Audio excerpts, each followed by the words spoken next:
Good morning. Great to be back in Tampa. Thank you all for coming. We got a great series of announcements today. I do want to start by recognizing some of our dignitaries. We have our Commissioner of Education, Manny Diaz. We have State Board of Administration Director Chris Spencer. We have Senators Collins and Ingoglia. And we have Representatives Cheney, Gonzalez, Pittman, and Owen. So I want to thank everybody for being here.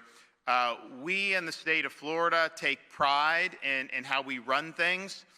I say we were DOGE before DOGE was cool, because if you look at the way we manage things and compare us to a state like New York, which is our closest competitor in terms of population, although it used to be they had more people than us, now we have millions of more people than New York State does, yet New York State's budget is over twice the size of the state of Florida's budget. But when people come down here, they tell me you have better services, roads, schools, all this other stuff.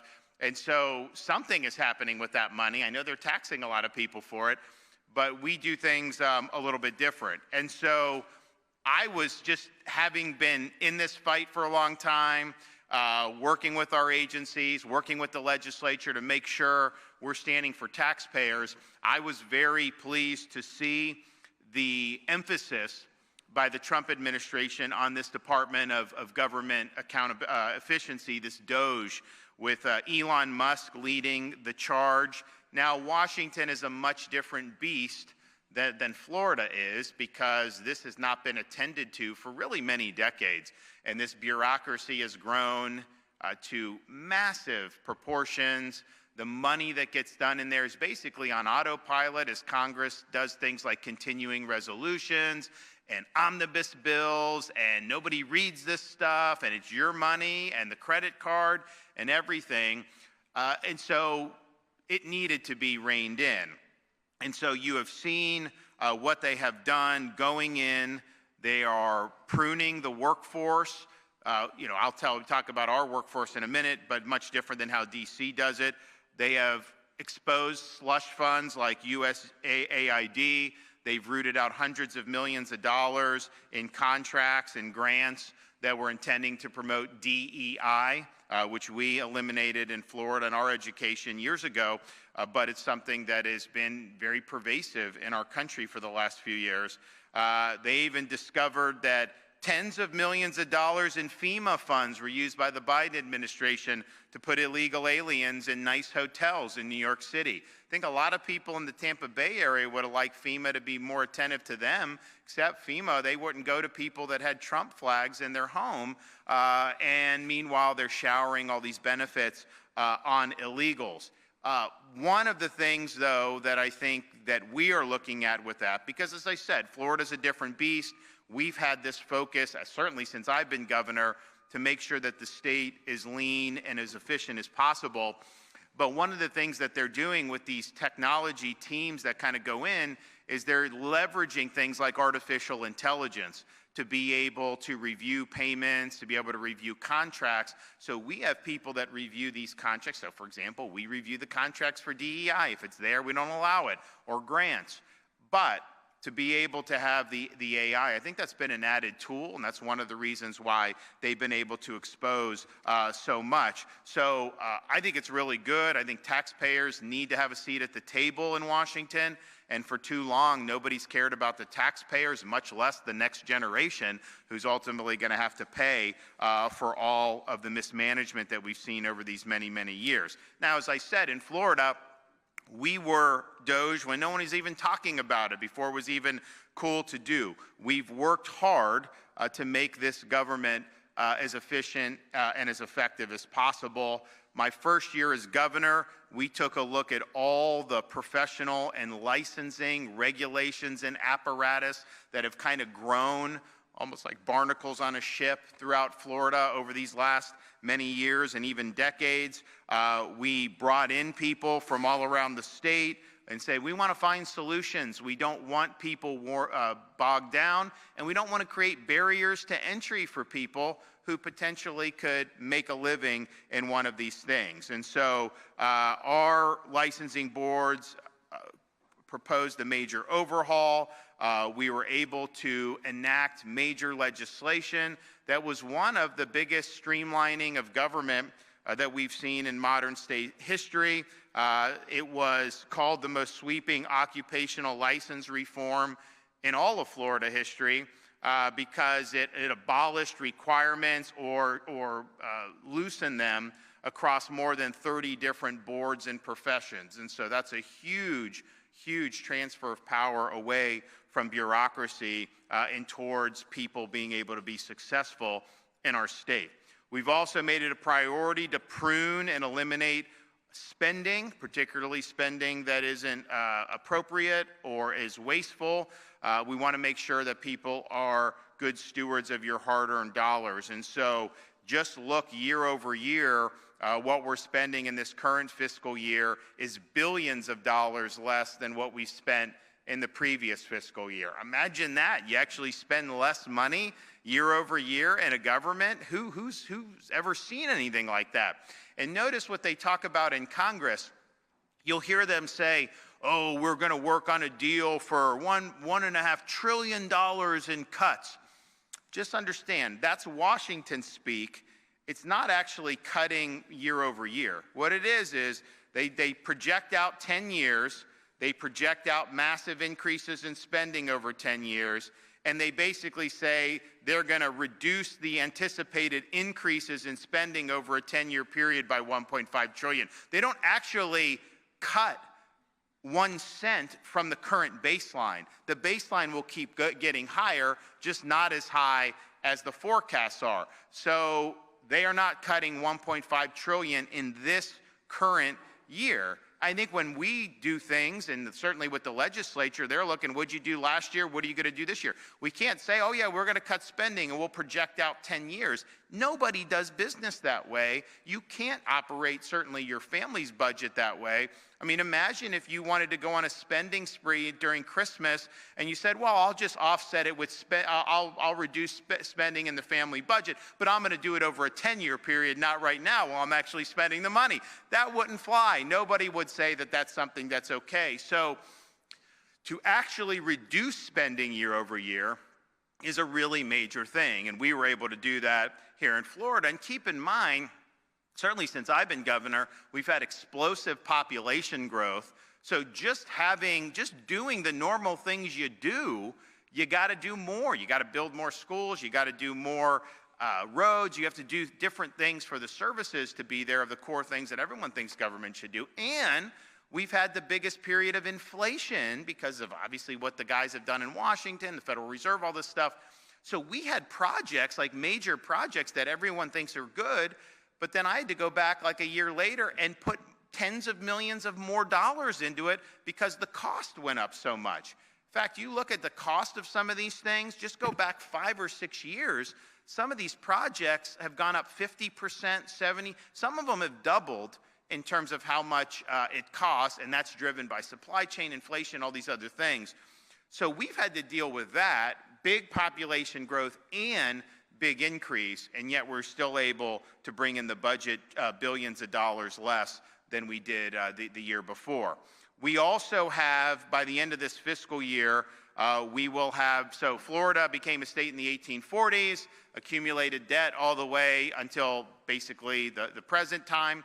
So when I became governor, if you took all that debt up until 2019, we've now retired 41% of our state's total historical debt. And I don't think there's any other state that can say that. That's a major deal.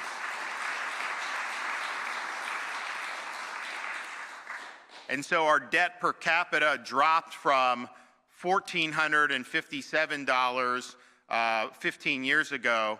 Now it's $664 per person in Florida, so that's a 54% increase. And just put that in perspective, your share as a Florida resident is less than $700 a person of our outstanding state debt. Your share of the federal debt as an American is over $100,000 per U.S. citizen. I mean, that is something, that's a stark difference in terms of what you do. We also have maintained a AAA credit rating, which not every state can say, and we have more than tripled our rainy day fund. We call it the Budget Stabilization Fund, and we have major plush reserves, which had not always been the case as well. And get this, you want to talk about efficiency? Florida has the lowest number of state government workers per capita of any state in these United States. That is what you call a small government. And yet, if you compare our services to peer states like New York and California, where would you rather go to the DMV? Would you rather go here or would you rather go there? Where would you rather try to open and start a business? In Florida or some of these other places? And so our services, even with that small footprint, are actually better than what they're doing in these other states. And of course, when you're efficient and you're good stewards of the taxpayer dollars, returning money to the taxpayers in relief is something that's really, really significant. And so just this current year, the legislature was able to pass, and I signed $1.5 billion in tax relief. Some of those are permanent tax cuts. We, for example, recently, I think it was 2 years ago, we eliminated all sales tax on all baby items permanently. So you have a kid and you need to buy all these different things, the diapers, the cribs, everything that goes along with that, and it's expensive. You now do that tax-free. So that saves families hundreds of dollars, a minimum a year, probably more depending on how things are. And this stuff gets more and more expensive every single day. We also do toll relief. So we will have 2 straight years where we've done a 50% rebate for tolls for all of our commuters. So if you're a commuter, you ping it a certain number of times a month, they just refund your bill 50% at the end of each month. That saved Floridians, families, hundreds of dollars a year as well. And of course, we do our special sales tax holidays, things like back to school, disaster preparedness, our Freedom Summer tax holiday, where you can do a lot of activities and outdoor stuff during the summer. In this coming year, I've actually proposed a Second Amendment summer where your ammunition and firearms are tax-free from Memorial Day through July 4th, and I hope that the legislature includes that. It's honestly not big of a fiscal impact, but I think it's something that a lot of our sportsmen and gun enthusiasts will really appreciate, especially on the ammo, because that gets more and more expensive as the supply has been pretty tight over these more recent years. So we have delivered record tax relief, I think every year, certainly for the last 3 or 4 years, we've delivered more tax relief than had ever been delivered in the history of the state of Florida. Going forward, we're looking to eliminate another tax. So Florida's the only state in the country that charges tax on business rent. So if you start a business and you have to rent a place, an office, you actually have to pay tax. They pay tax on the rent going in, and it just doesn't make sense. It's not a really good way to do this.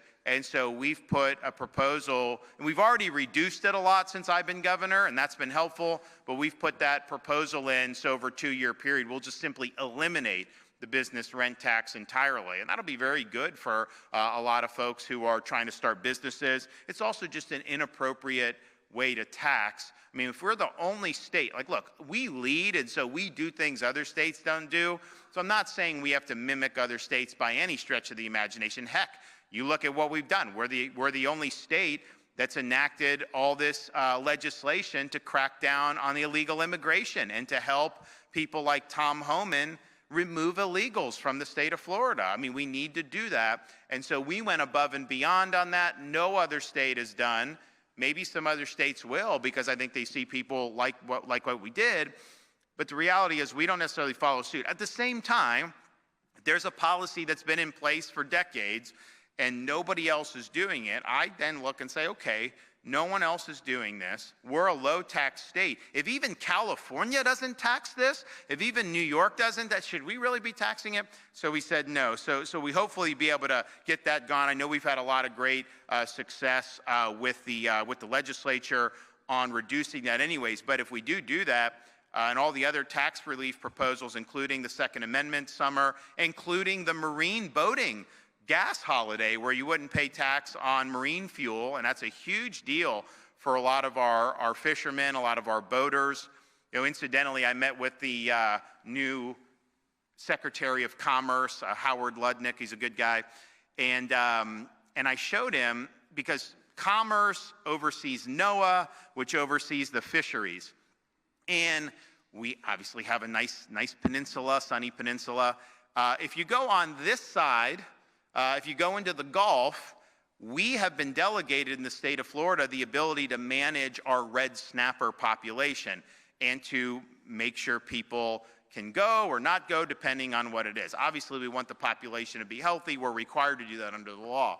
But we've been able, since I've been governor, to dramatically expand Gulf red snapper season. We now have like 105 days, I think, for Gulf red snapper season. That's a huge, huge thing for so many people who are on the west coast of Florida. Meanwhile, you go across the peninsula to the Atlantic Ocean. You know how many, and we don't manage the Atlantic red snapper, that is managed by the federal government. So as we're doing 105 days for Gulf red snapper, you know how many days they gave us for Atlantic red snapper? 1 day. Are you trying to tell me there's only 1 day worth of fish in that? Of course not. And we know that the boaters that go out there, the fishermen that go out there, these fish are everywhere. That's what they were telling us about the Gulf, and that's why we did our overhaul and said we're going to do it, and the population is even healthier. So I told them, I said, listen, give us the ability to manage this. I was like, this is ridiculous. I was like, so many people on the east coast of Florida will be happy if we're able to do it. So hopefully we'll be able to get that delegation. We'll be able to expand Atlantic red snapper season. We obviously have Gulf. I may be able to expand it even more. We're working on that, and I always tell these guys, I was like, give me more days, give me more days. So we may be able to do that again. We'll have an announcement on that shortly. But this marine fuel holiday, that's going to save people a lot of money. So hopefully the legislature will be supportive of that. I know there's a lot of their constituents that really are doing that. So more relief for taxpayers, elimination in our budget. We are proposing an elimination of 740 state government positions. And so we already have the smallest footprint of any state, and we're pruning even more. And that's 740 on net, because we do have to add positions in certain areas. For example, corrections, we need more people there. We need more folks to help with some of our highway patrol or law enforcement. There's different things we have to do that everyone would agree you have to do.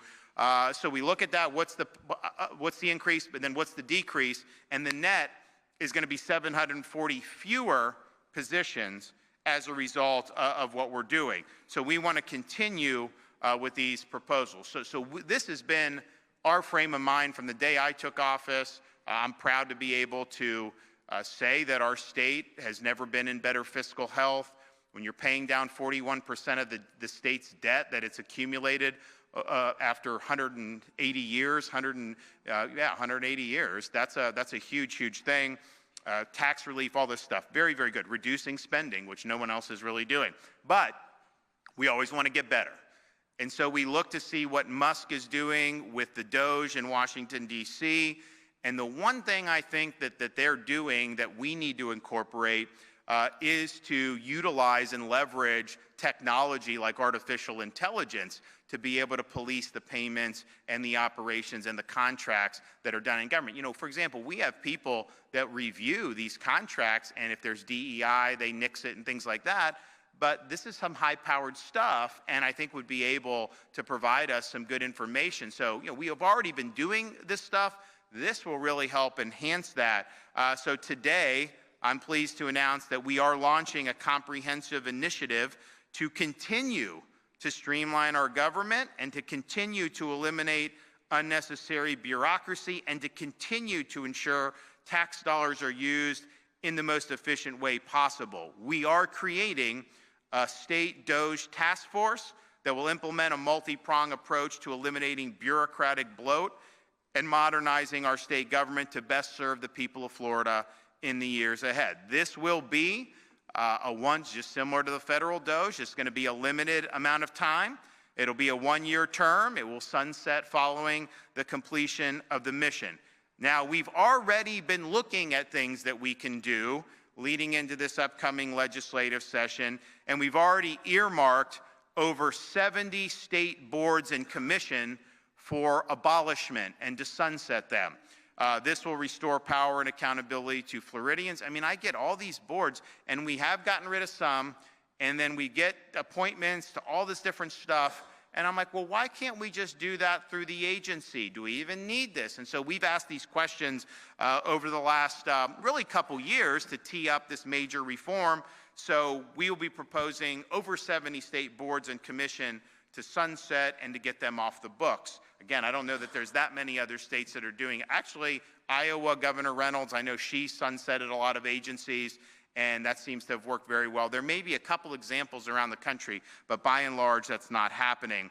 We want to make sure that these boards and commissions aren't just continuing to grow without ever being reviewed for effectiveness. So that's what we're doing, and I know there's a lot of support in the legislature to be able to eliminate some of these redundant entities. And we have been working on reviewing every single board, and there's hundreds of these things.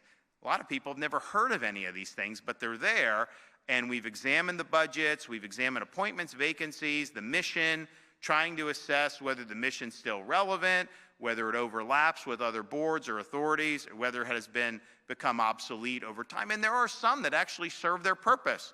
So they did what they had to do, maybe they issued a report, and so then you get it off the books. That's the way to do. Some of these boards haven't met in recent years. Some of them haven't had appointments for many, many years. We gathered feedback from state agencies as well as stakeholders. We wanted to make sure that we were doing this right, and this is part of a broader strategy to be able to streamline government. So a total of 900 positions, this is in addition to the ones I said, will be eliminated. That will be good for the state of Florida. So that's one thing that we've already found, that we've already proposed. We do need the legislature to ratify that and to enact those reductions, but I think that we've gotten good feedback. I've spoken with both the Speaker and the Senate President. We also want to make sure that we're proactive and that we're doing all we can to make sure our state, university, and college system are being good stewards of your tax dollars. Now, we have not raised tuition since I've been governor. You now have the lowest tuition in the United States of America for a Florida resident. There's ways you can get that paid for if you're in Bright Future, so we're proud of that. But what we've also done over that period is we have increased appropriations to our state university system in really significant ways. And a lot of that has been really good. A lot of that has helped. For example, we now give a pot of money for the universities, for the presidents to recruit faculty so they can bring in faculty. If you have somebody that's good at like MIT, you can offer them money. You can give them a position.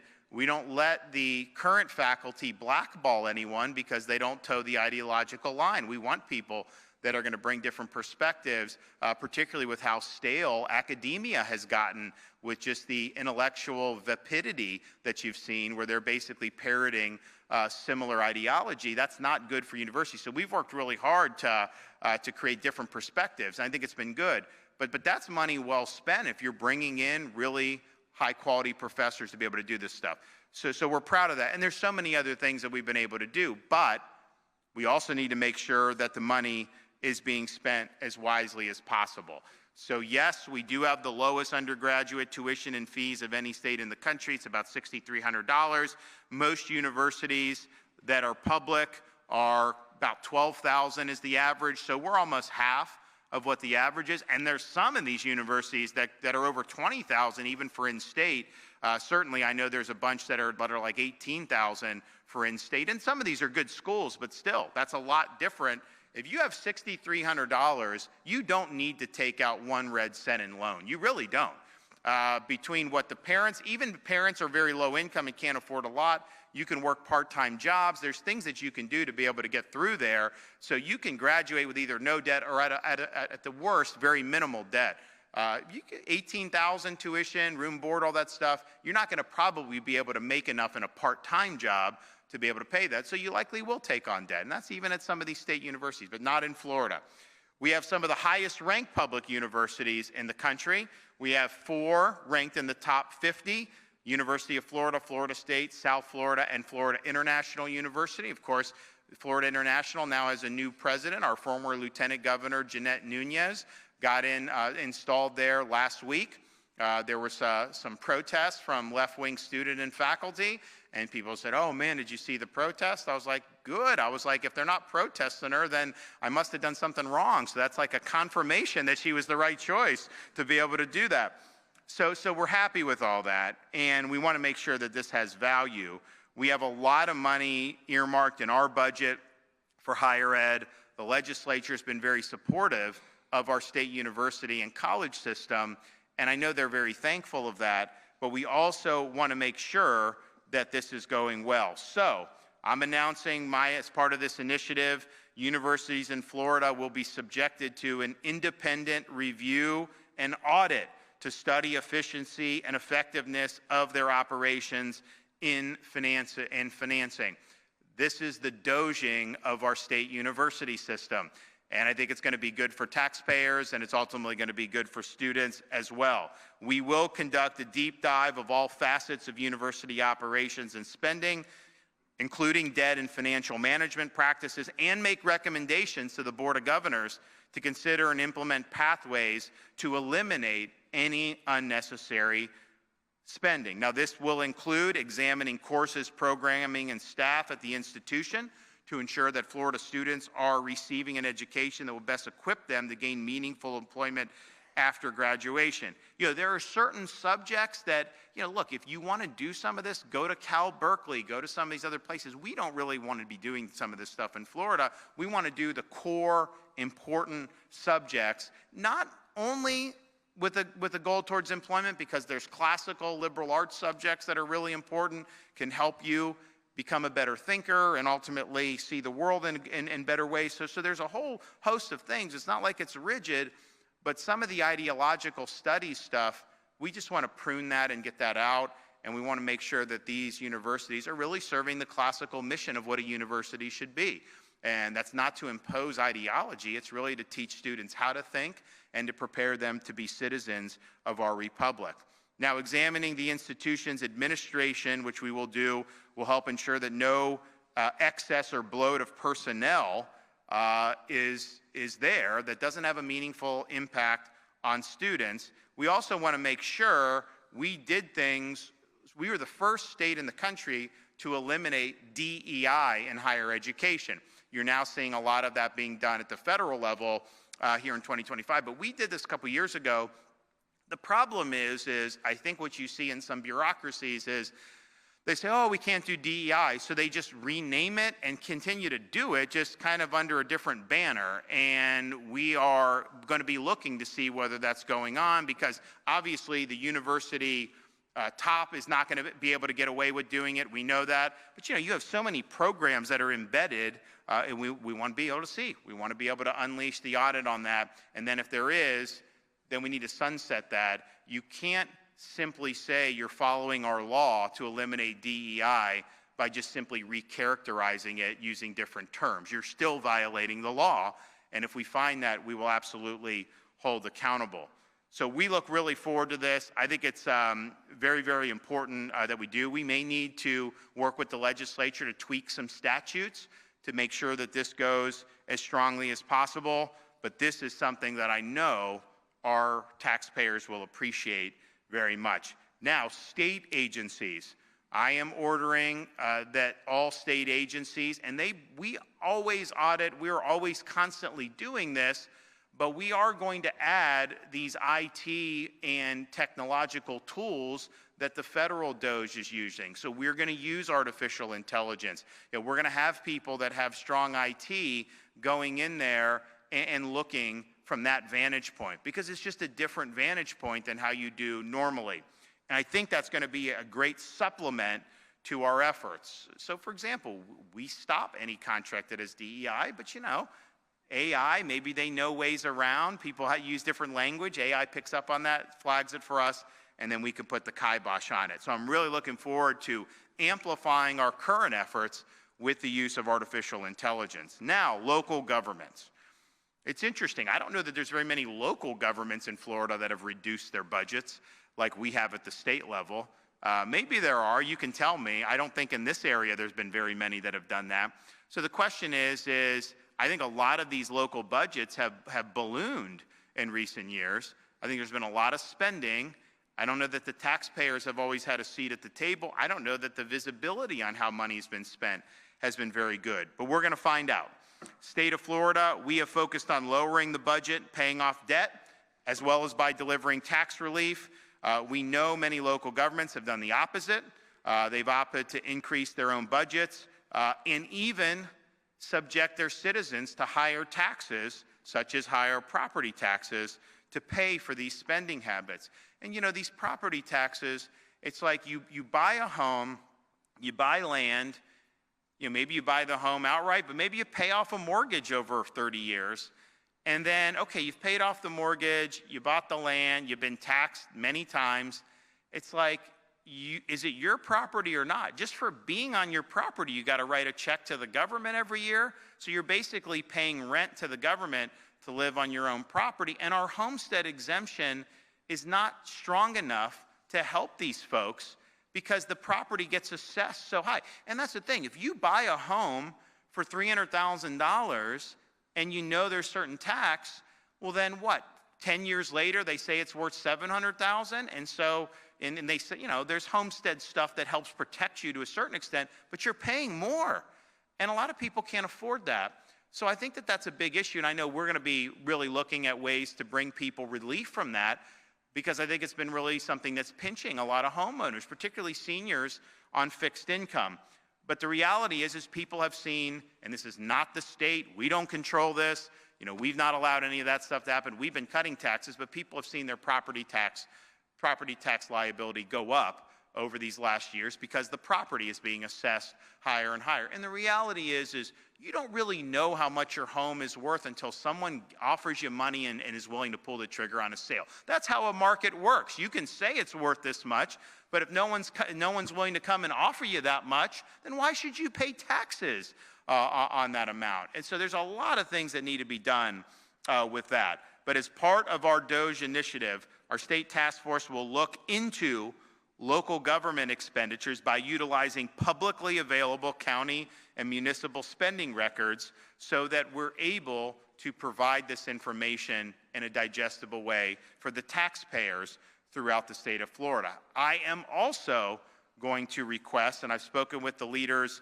of both chambers, Speaker Perez and President Albritton, about legislation to be able to give the DOGE team enforcement power so that these municipalities and counties have to comply with these audits. So right now, we're basically, I can request information of any of these entities as governor.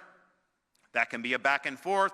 Sometimes they're not very eager to respond, and then you need to, you know, judicial procedure. There's a lot of things that can happen. It can kind of take time. But if we get legislation there, you know what? And we wouldn't do it permanently. It'd be like a year, like they're doing federally. But for the next year, you know, DOGE teams can show up, and they can show up to the county, and they can audit, and they can use AI to be able to do some of the things that we're seeing at the federal level. I think that would be really healthy. I think people would probably be surprised at some of the things, you know, that the money is being spent on. I mean, the fact that FEMA, in the midst of an active hurricane season, was spending tens of millions, probably more than that, to house illegals in these nice hotels in Manhattan instead, and then how, I mean, they haven't been great for a lot of people in Tampa Bay. You know, you just have to scratch your head. But I think there'll be things that are going to be found out. So we're going to be looking to do that. I think we can have strong legislative effort to be able to provide with an ability to DOGE at the local level, be able to give the citizenry very good information about how their money is being spent. Finally, we want to aid what they're doing in Washington to save taxpayers money.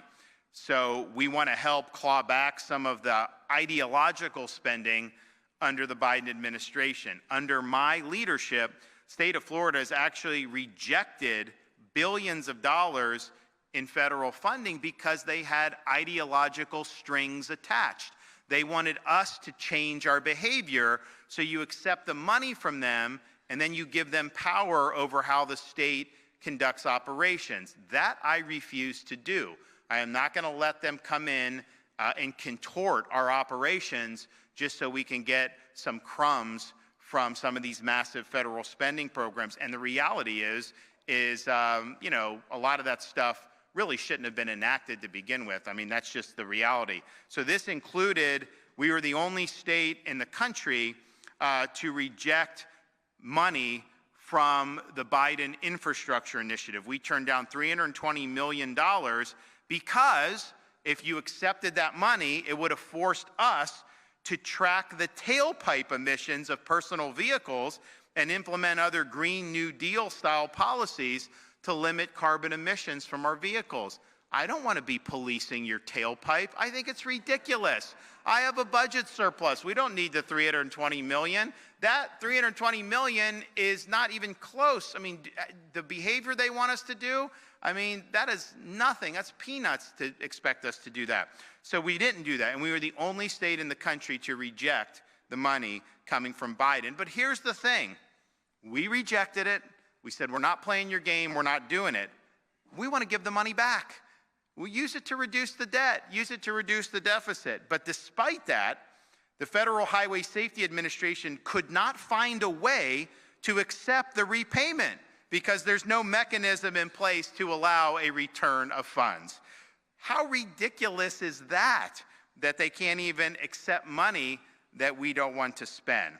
We've also, through our Department of Children and Families, we are able and we're attempting to return almost $600 million to the federal government in funds that we did not need to execute, to use for programs because we've done it more efficiently and effectively. We are asking the Trump administration, let us return some of this unused or surplus amounts of federal funds. Apply that to the DOGE savings. Apply that to reducing the debt. Now, the reality is my view as governor, even though a lot of the stuff that goes on in Washington with Congress I think is insane, if there are federal programs that can help, whatever levers are there, I try to use and help. So when we have the disasters, you know, we ask for FEMA to unlock different things. People get individual assistance, all this stuff. And that's fine, but when you start conditioning this on us changing who we are as a state and embracing really noxious concepts and policies, you know, we're not going to do that, and we're going to make sure that we continue representing the people in the way that they elected us to represent them. So we do have money that's available, even though we have used in other instances when there's no strings attached. On this one, on some of these, it created problems. So we can, between both DCF and transportation, that's close to $1 billion that we can return to the federal coffers. And look, we're running $2 trillion plus annual deficits. It's a really, really bad picture. I'm not saying that this $1 billion is going to make or break the fiscal viability of the republic at this point, but I also am not one of the people, like you have a lot of people in the media that will say, oh, USAID, it's only $40 billion, like that's nothing compared to the deficit. Well, it's that way of thinking that leads it to get to $2 trillion. If you actually said, no, $1 billion is real money, in Washington they say it's not real money. You say, no, it's real money. Let's save it here. Let's save $5 billion here. Let's save $50 billion there.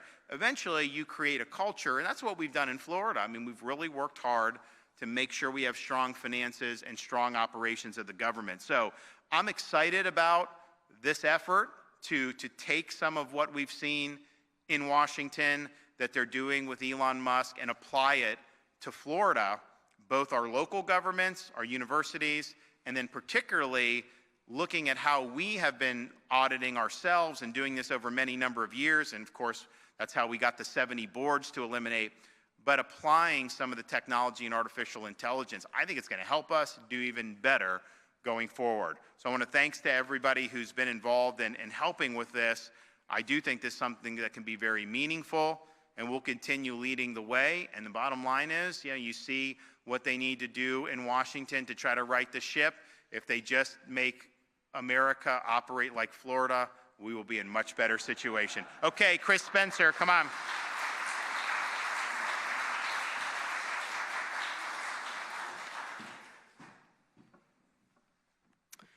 Well, thank you, Governor DeSantis, for having me here today for this very important announcement. I'll start first. Florida has among the lowest tax burden per capita in the entire country. And yet, despite that, that has not stopped any of the transformative investments that the state has made in things like Everglades restoration, traffic congestion relief, infrastructure improvements, and support for law enforcement.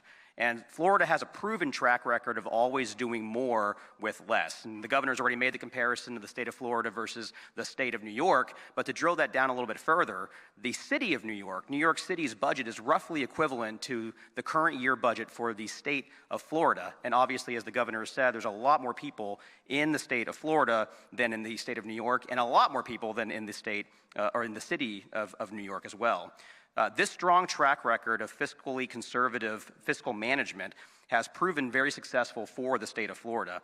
As the governor said, Florida's credit rating among all of the major credit rating agencies, including Moody's, Fitch, and S&P, is the highest that it can be, and it's higher than the credit rating for the federal government. And this translates into material benefit for the state, which also means better cost savings for Florida taxpayers. As the governor has highlighted, under his leadership and with the support of the legislature, the state of Florida has had an accelerated debt repayment program. I think it's important to note even further, to drill down, that means not just paying down the debt of the state, but accelerating the pay down of the debt of the state at a time when Washington largesse has been driving the national debt to historic highs. So, Governor, I want to thank you for this initiative. I think it's very, very important, and it's always prudent to regularly assess opportunities for further efficiencies in government. As Executive Director of the State Board of Administration, we see this drive for efficiencies in all the private enterprises that we invest in on a regular basis, and it's just common sense. Those who are entrusted with scarce taxpayer resources should always be looking to optimize those taxpayer resources. And I'm honored to be a part of this initiative, Governor, and looking forward to hitting the ground running and to deliver great taxpayer savings for Floridians. Thank you. Okay, thanks, Manny.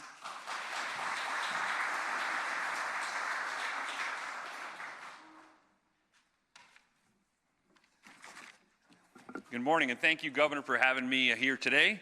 As the Governor mentioned, Florida has led the nation in fiscal responsibility and providing high-quality education that is focused on education and not indoctrination, while other states spend beyond their revenues and rack up budget deficits under the leadership of Governor Ron DeSantis. Florida has built up reserves while paying off record amount of debt. While other states have raised tuition at their universities and colleges, Florida has made earning a higher education degree affordable. As the governor mentioned, the lowest tuition in the country, and by keeping that tuition low and also funding the Bright Futures Scholarship Program to help students based on merit. Together, we have worked to reduce spending on programs that do not have outcomes on students, like DEI and critical race theory, and shifted our education budget back to the main focus of providing quality education of our students. The governor has focused on educational programs with high return on investment, expanding workforce education programs that lead to high demand, high wage jobs that actually help Floridians support themselves and their families. This is why Florida has ranked #1 in education for 2 years in a row and ranked #1 in higher education for 8 years in a row. The governor has also taken steps to reduce extraneous spending on programs that have no educational value. In 2023, the governor signed Senate Bill 266, which prohibited institutions from spending federal or state funds on discriminatory initiatives and DEI programs. To further comply with this statute, the Florida college system and the state university system began a review of all the courses listed in general education. In January, the State Board of Education approved the updated general education course list from all 28 colleges. This updated list represents a reduction of 57% of the number of courses under general education. So improving the focus of our foundational skills and transferability of courses instead of spending money on courses and programs that just do not work. Some of them were just dormant as well. But we know we can't rest on our laurels, and when it comes to providing high quality education, our public institutions, and reducing administrative bloat. That is why I wholeheartedly support the governor's mission to review higher education spending. We will review every dollar spent at our public institutions, ensuring that all programs and administrators are laser focused on improving student outcomes, which is what the money should be spent on. The programs at our higher ed institutions should provide our students with a strong foundation rooted in the principles of our country, what it was founded upon, which leads students to a long-lasting career. While other states have pushed students into degrees, as the governor often likes to mention in zombie studies, Florida is focused on the workforce and the needs of our economies. While Florida has made great strides in refocusing our higher education system on educating students for their future, we must continue to dive into administrative spending and reduce bloat so our record of success may continue. It is a great time to review higher education spending with a fine-tooth comb, particularly when it comes to programs that do not contribute to a students' future success in the job market. Our students rely upon us to keep higher education affordable so that they do not have to take mountains of debt before they even enter the workforce. And to accomplish that goal, we must keep spending manageable and focus on driving student success. And as we go into the out years, as the governor's mentioned it, this review is incredibly important because you remain lean, and regardless of what happens in the out year with the budget, it's always not going to be a rosy picture. And so we have to make sure that we are focusing on the main things and not have this extra spending. So, Governor, thank you very much. I look forward to participating in this initiative and keeping Florida efficient. Great.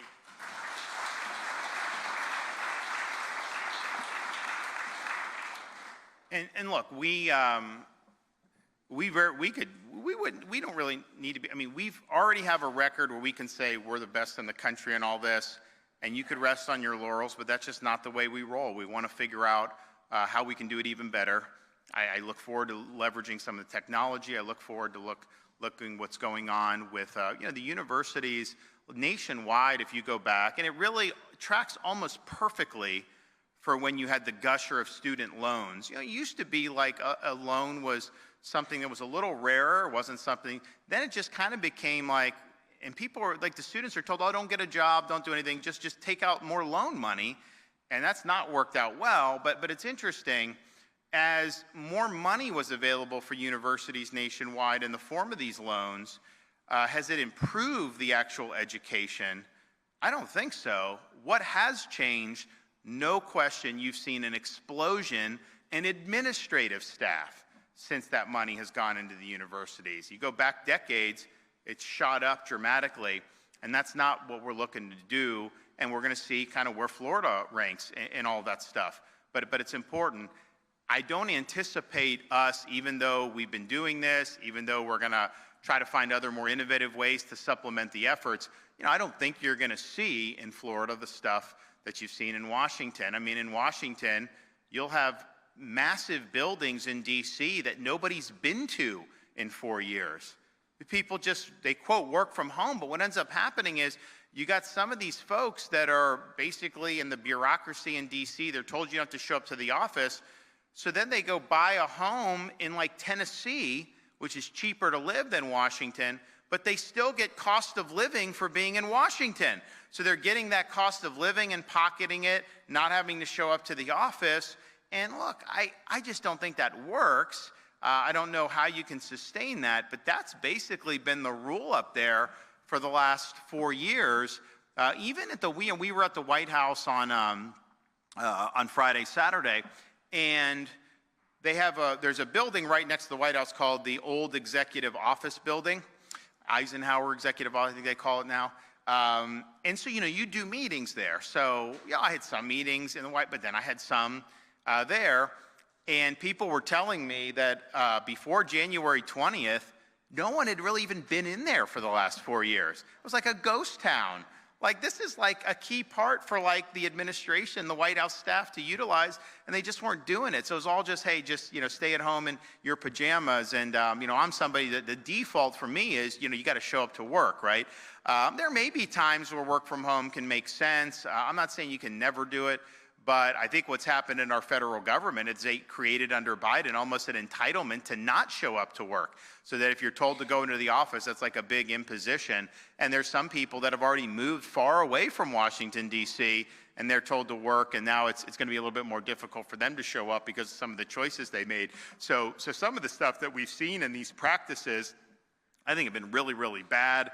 I'm glad that DOGE is uncovering a lot of this federally. I mean, honestly, Congress should have been uncovering this years ago. That's their job to do. You really shouldn't even need to have the DOGE, but it is what it is. So I'm looking forward to this. I think we're going to have some good opportunities here.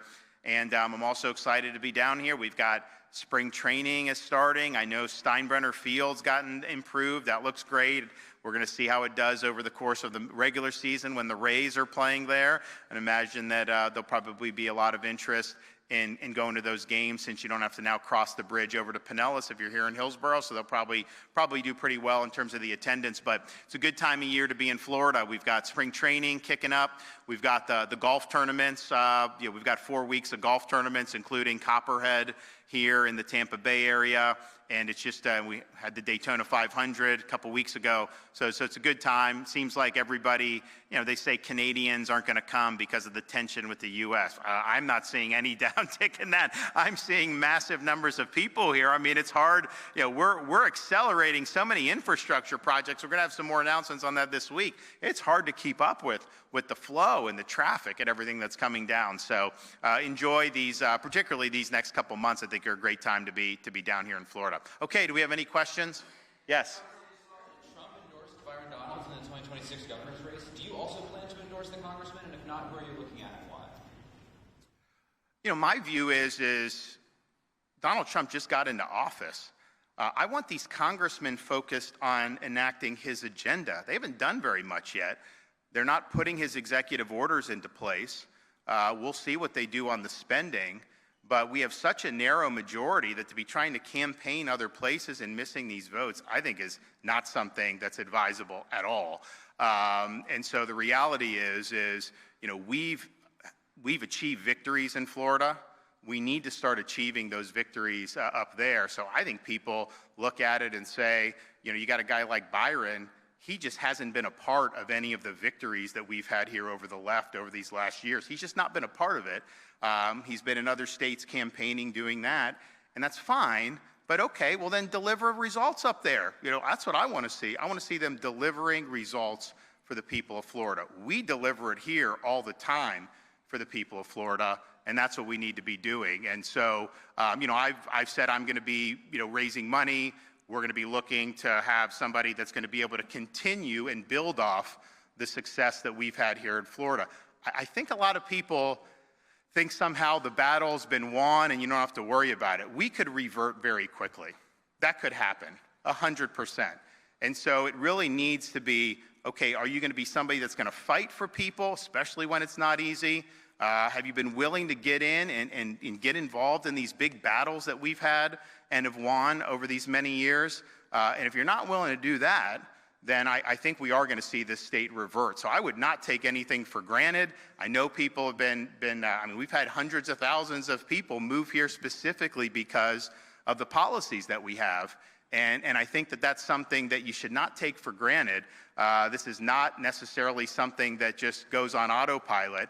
And it's just something that I think is really, really important. So my thing is yes, we've achieved these victories. We have more to do. But you got to solidify that, and then you got to take it to the next level, and that's really what the name of the game is. Governor, do you see your choice, your upcoming choice for a replacement for the lieutenant governor as someone who will be your political heir potentially for the 2026 race? I haven't really thought about the lieutenant governor as much. I'm going to wait on that. We're working through this legislative session that's going to start next week. We also, I think there'll be a position for chief financial officer starting at the end of March. We'll wait on that till after the legislative session as well. We want to focus on what's really important. I also want to be able to watch how different people are able to perform over the next couple weeks. Some in the legislature and some out of the legislature. So we'll look at that as we get out of the thing. And so in terms of this now. People ask me all the time about our wonderful First Lady, who has done a fantastic job as First Lady of Florida. And there's been a lot of people, I was asked on it on Fox the other day about, all these people are chattering about her running. And what I said was, she's never angled for anything, right? Because that's just not who she is. I mean, she kind of, does what she does. But I will tell you this, you're talking about somebody like her. I won by the biggest margin that any Republicans ever won a governor's race here in Florida. She would do better than me. Like, there's no question about that. That would happen.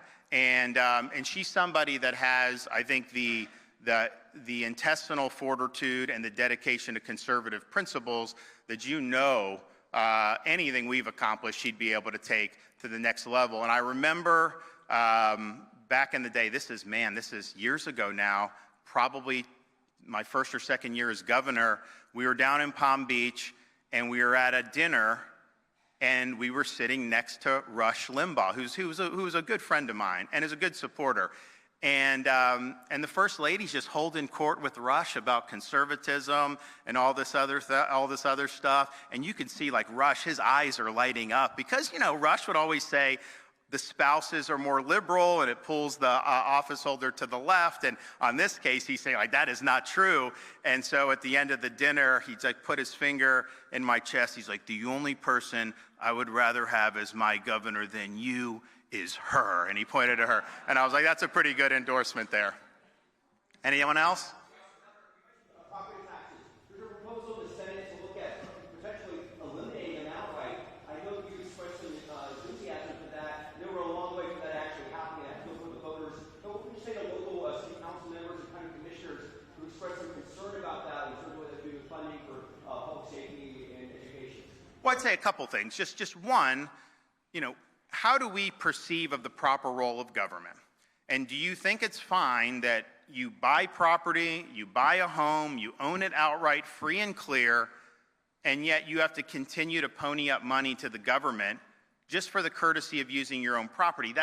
We don't tax like that in almost any other instance.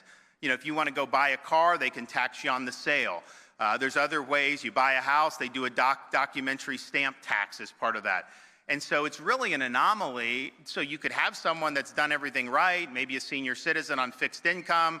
The value of the home keeps getting appraised higher. Even with homestead, that doesn't insulate you entirely from that. And then you're having to write these checks to the government. And that's a burden on people, and that's pinched a lot of people, particularly as home values have been assessed higher in Florida. So that's something I recognize, and I want to be able to help folks. The other thing is, just as you've seen with so much stuff that's more costly now, when you look at the cost of groceries, you look at all these other things that have gone up, and everything's gone up in the last four and a half years.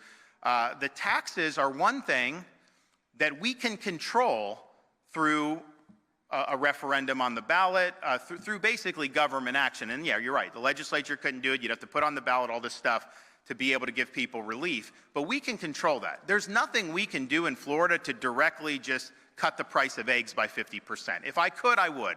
But that's just not the way. There's things in the private economy that are happening beyond what we're able to, what we can control. We don't control the economy. We can have an impact on it for sure, and we've done that in different respects. So this is pinching people, and I think that's something that you should look at. I also think that we're in a unique situation as a state because we could choose to offload more of our tax burden to visitors and to non-residents if we wanted to. That's just, you have some people that are seasonal residents, how you handle their property. You have some of these investors that will buy different pieces of property and homes. You have people that are tourists and they rent and then they go to the hotels, all this stuff. So I actually think that you could do it to give major relief to people who are Florida residents and they have a homestead here and probably not miss a beat. But that's one of the reasons we want to DOGE the local governments, because some of these budgets have ballooned and they'll say, oh, well, we need all these taxes. But the question is, do you need to be spending all that? Obviously, we're going to have police forces and fire departments in the core. But if you look, there's a lot of other things that some of these governments are spending money on. And so people are going to be able to look to see, okay, we can talk about taxing. We want tax relief. I know some of them probably want higher taxes. Let's have that debate. But let's also have a debate about the spending. And are you spending too much? Can you deliver the same services at less? And I got to think the answer to that's yes, because we deliver the core services in Florida with a budget that's less than half of New York's budget, even though we have millions of more people. And when you say we have millions of more residents than New York, that's true. But like at this time of year, we have probably millions on top of that, right, who are here using the roads and doing all this stuff. And yet we find a way make it work. So I just think what we can control in terms of the things that are really pinching folks are the property taxes. We have to do it through the Constitution. We can't just do it at state. It is a local function. But people do need relief. The homestead exemption is not enough for people. Their assessments are going up. They're having to pay more, and we don't want to see that. You know, we've taken action on sales tax relief. We've taken action on all these other things. You know, it took a while for the legislature to move it, but they did move it at the end of 22 to shore up the property insurance, and that's been a big issue. It's gone up. But last year in 24, it's gone up everywhere, by the way. S&P Global rated Florida as having the smallest increase in the country. You know, you have others that people are leaving the state in other states. We've had 12 companies move in the last year, 13 months. No one thought that was possible. People thought the whole thing was just going to implode because we were having these storms like Ian and Idalia.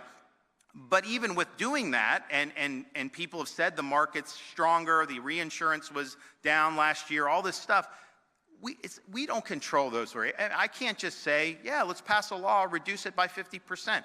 If you try to do that, then you end up what happens in California. But the taxes, that's purely a government function. So if the taxes are pinching people, then let's do something about it. And so I look forward to seeing what they're doing in the legislature. I think our DOGE audits can be very, very instructive, and hopefully, you know, we'll do what we can with the public available. But if they are able to take the legislation, provide some teeth to the auditing, so that we can kind of do a DOGE on some of these local governments, I think it's going to be very positive. I think the taxpayers are really going to like it, and I think it's going to really increase transparency.